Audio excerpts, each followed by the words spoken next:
Sierra, kaya mo ko ay. Sumainyo ang grasya ng Diyos. Sierra mo na Sierra, kaya. Ako ito aking mga anak. Sierra mo na Sierra, kaya. Ang reyna ng langit at ng lupa. Yaliya mo na siya, kaya. Ako'y naririto. Kaya mo ko rin, kaya. Palagi sa tahanan na ito. Pasuriya mo na Sierra. At sa araw ng pakikipagtipan ninyo sa Pasuriya Diyos, mo na Sierra, kaya. kayo'y pinasasalamatan. Yaliya mo na Sierra, kaya. Sapagkat kayo'y naririto Yali kaya mo ko. sa tahanan na ito.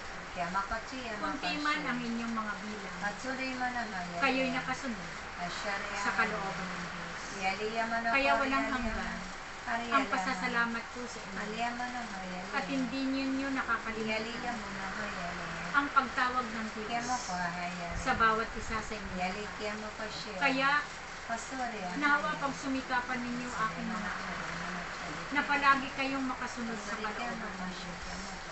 Sapagkat sa pamamagitan ng inyong pagsunod, makakamtan ng inyong mga mahal sa buhay ang pagpapala na siksik-liglig at umaapaw na ipagkakalob ng Diyos sa inyong lahat. Kaya aking mga anak,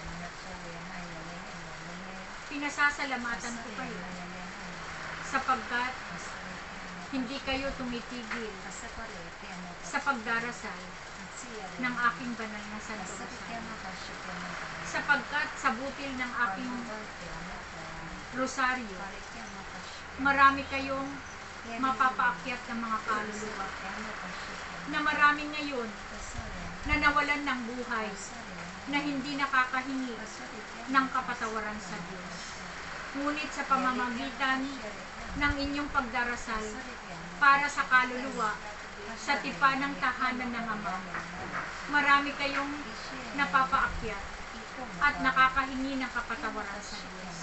Kaya ipagpatuloy ninyo ang pagdarasal ng kaluluwa, hindi lang sa mga patay, kundi sa mga buhay.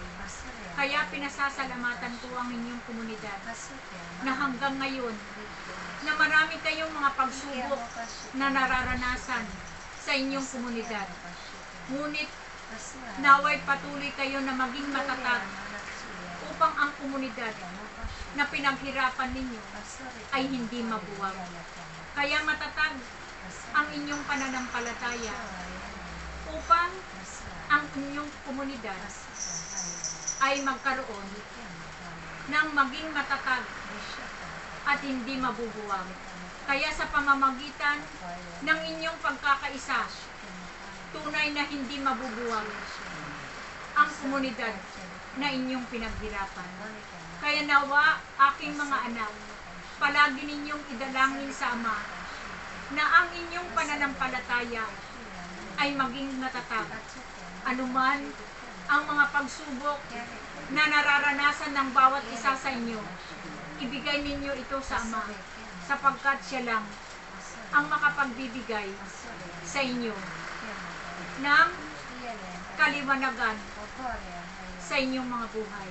Kaya nawa, magpatuloy kayo, aking mga anak, palagi ninyong idalangin sa Ama, na palagi kayong kanyang linisin ang inyong mga puso.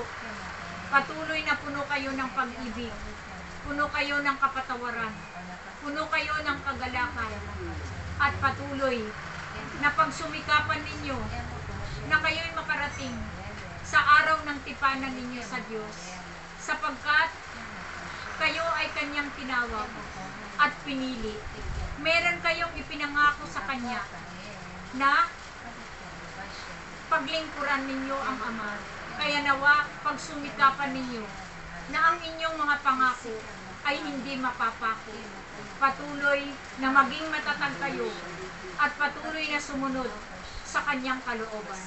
Sapagkat sa inyong pagsunod sa kalooban ng Diyos, tunay na kayo ay kanyang pagpapalain at ibibigay niya ang grasya na inyong hinihingi sa kanya. Salamat sa inyong lahat. At aking mga anak, walang hanggan ang aking pasasalamat sa inyo.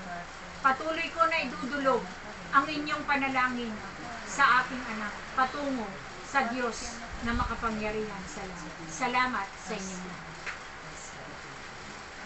Rachel.